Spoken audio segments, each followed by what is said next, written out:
We provide you the platform to turn your dreams into reality. Give wings to your aspirations with KR Mangalam University. हमारे साथ मेहमान जुड़ चुके हैं। सुशील सिंघल है, फॉर्मल डिप्लोमेट है, major general retired. Anil Dwivedi है, डिफेंस एक्सपर्ट है, और विकास चंद्रा भी हमारे सहयोगी भी जुड़े हुए हैं। सबसे पहले सुशील सिंघल साहब, देखिए एक बात बिल्कुल स्पष्ट जो सबसे पॉइंटेड पॉइंट है, क्योंकि थोड़ी देर पहले ट्रंप ने कहा, लेकिन इन्होंने स्पष्ट कहा कोई न्यूक्लियर थ्रेट की बात ही नहीं होगी, यानी किसी तरह का कोई प्रेशर नहीं। इसे कैसे देखें? बिल्कुल, एक्चुअली मेरे ख्याल से जो कंफ्यूजन चल रहा है सोशल मीडिया में और बाकी जगह कि शायद ये अमेरिका के दबाव से हुआ या उनकी मध्यस्थता से हुआ, ये जो जब ये लड़ाई रुकी है, तो आई थिंक प्रधानमंत्री जी का उद्देश्य ये था कि कोई न्यूक्लियर जो, और ऑफ कोर्स प्रेसिडेंट ट्रंप जो ट्वीट कर रहे हैं, आज भी किया है और परसों भी किया था उन्होंने, तो उसमें वो दिखा रहे हैं कि अमेरिका ने पता नहीं कितना कोशिश करके एक बहुत बड़े डिजास्टर को होने से रोका है। लेकिन इस सब में हमें ध्यान रखना पड़ेगा कि भारत सरकार का उद्देश्य जो घोषित किया हुआ था हमने, वो भारत सरकार ने बहुत शुरू से ही ये कहा कि हमारा जो है कोई ना तो मिलिट्री इंस्टॉलेशन से कोई मतलब है, ना पाकिस्तान ऐसे कंट्री हमारी लड़ाई है। हमारी लड़ाई केवल टेररिस्ट से है, और वो जहां भी छुपे हुए हैं, जहां भी हैं, और या उनके जो सपोर्टर हैं, जो उनके बैकर हैं, उनको हम उनसे हमारी लड़ाई है और उनको हम कहीं भी नहीं छोड़ेंगे। तो जब अब भारत ने 10 दिन का इंतजार करके, 15 दिन का बल्कि इंतजार करके, जब उनको 9 ठिकाने उनके जो पर उनको हमला किया और उनको नस्तनाबूद कर दिया, उसके बाद हमने कहा हमारा जो था हमारा अचीव हो चुका। और उसके बाद पाकिस्तान ने अटैक किया, उसका हमने जवाब दे रहे थे। तो भारत तो बराबर कह रहा था कि भाई हमारा तो काम हमारा पर्पस सर्व हो चुका है, जो हमारे ऑब्जेक्टिव थे हमने अचीव कर लिए हैं। और उसके बाद केवल पाकिस्तान था जो कि बार बार उसको अपने लिए अपना फेस सेविंग करने के लिए कोशिश कर रहा था।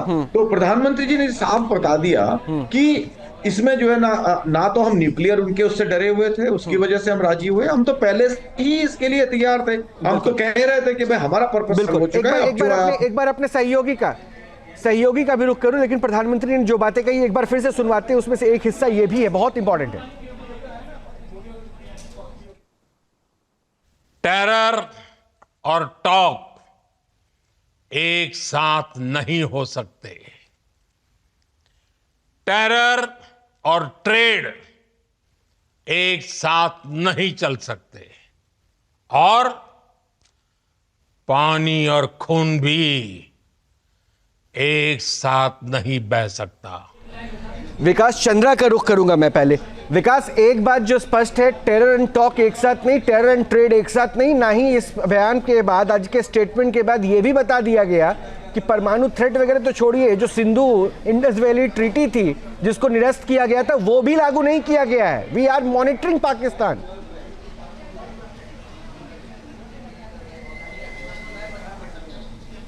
ये देखिए, आज प्रधानमंत्री ने जो देश को संबोधित किया उसमें एक एक लाइन काफी महत्वपूर्ण है। कई सारी बातों को दुनिया के सामने उन्होंने साफ कर दिया कि भारत की नीति क्या है, और लगे हाथ पाकिस्तान के साथ अब भारत की नीति क्या होगी, किन एजेंडों पर पाकिस्तान के साथ भारत आगे बढ़ सकता है। अगर उन सबको आज प्रधानमंत्री ने तय कर दिया और साफ कर दिया कि अगर बात होगी भी तो आतंकवाद पर होगी और पाक ऑक्युपाइड कश्मीर पर होगी। अब तक पाकिस्तान अपने हिस्से की कहानी जो भारत के पास है उसको लेकर के चिल्लाता है, पूरी दुनिया में घूमता है। आज प्रधानमंत्री ने साफ खारिज कर दिया और कहा कि नहीं, अब बात हम पाक ऑक्युपाइड कश्मीर पर ही करेंगे और आतंकवाद पर करेंगे। साथ ही उन्होंने साफ कर दिया कि इंडस वाटर ट्रीटी को लेकर कई सारी कंफ्यूजन्स थे कि उसका क्या होगा सीज फायर के बाद, तो उन्होंने साफ कर दिया कि खून और पानी एक साथ नहीं बह सकता है। यानी इंडस वाटर रैली संधि को भारत ने रद्द किया है, तो अब रद्द ही माना जाए उसे। प्रधानमंत्री की बातों से तो साफ यही निकलता है।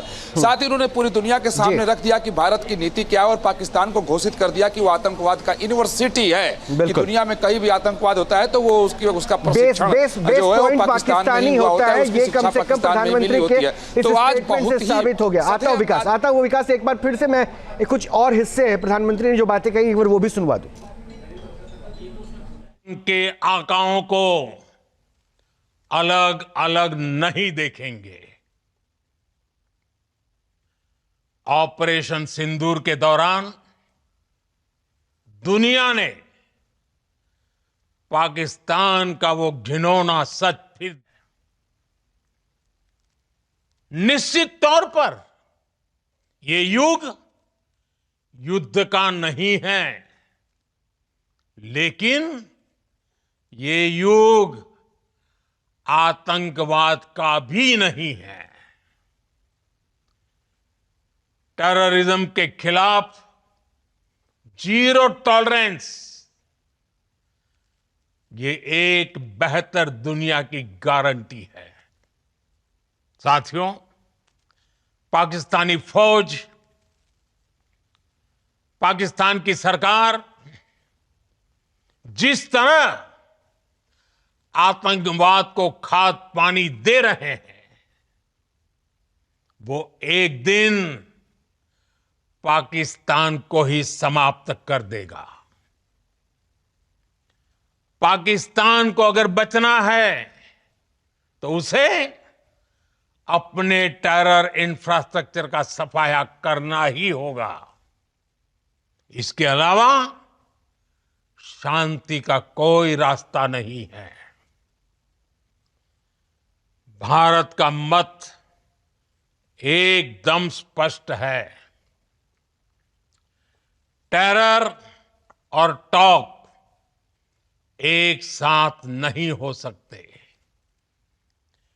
टेरर और ट्रेड एक साथ नहीं चल सकते, और पानी और खून भी एक साथ नहीं बह सकता।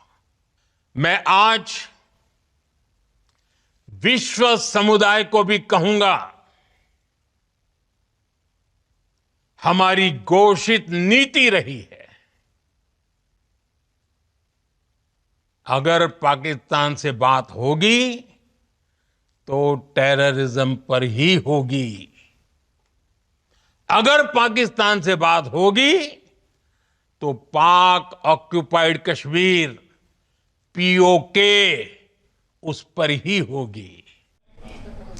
अनिल द्विवेदी साहब भी है, मेजर जनरल अनिल द्विवेदी साहब है, डिफेंस एक्सपर्ट है। अनिल साहब, प्रधानमंत्री का ये संदेश जिसमें इंडिया की स्ट्रैटेजी, स्ट्रेंथ एंड विजन सब कुछ दिखा, और कम से कम पाकिस्तान को भी ये संदेश दे दिया कि उनके पीएम एक तरफ झूठ बोल रहे हैं, मार्केटिंग कर रहे हैं, और हमारा फोकस, हमारा विजन क्लियर है।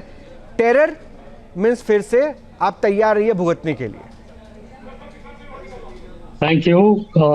सबसे पहले तो मैं प्रधानमंत्री जी को मुबारकबाद दूंगा कि उन्होंने हमारा संबोधन करा और अपने विचार हमारे साथ साझा करें, और हमारी आगे की रणनीति कैसी होगी उसके बारे में हिंट दिया। राइट। सबसे पहले तो मैं ये बोलना चाहूँगा कि जो हमारे अभी तक के ऑपरेशंस रहे हैं बहुत उम्दा रहे हैं, और पूरा हमारे को सक्सेस मिला है, और हमारी जो फौजें हैं उनका मोराल बहुत उच्च दर्जे का है। इस केस में जो ऑपरेशन सिंदूर था, अभी तक हमारा जो एम था वो केवल था, एक लिमिटेड एम था जो टेररिज्म के खिलाफ था, जिसको हमने पूर्णतः उसको हमने अचीव करा है। तो इसके लिए मेरी अपनी तरफ से हमारे फौजों को बहुत बहुत मुबारक, और बहुत उम्दा काम करा है जी।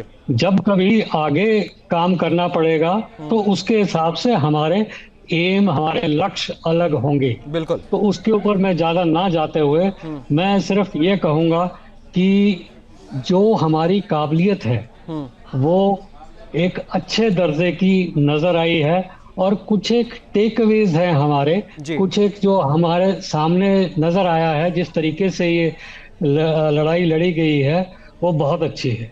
सबसे पहली बात, हमारा जो नेतृत्व है, हमारी जो लीडरशिप है, चाहे वो प्रधानमंत्री जी हों, चाहे वो हमारे सीडीएस हों, चाहे हमारे तीनों सेनाओं के प्रमुख हों, उनका एम बड़ा क्लियर है, और सभी में ये काबिलियत है कि एक डिसीजन ले सकें और उस डिसीजन को पूरे एंड तक फॉलो करें, और बीच में इधर उधर ना भटके।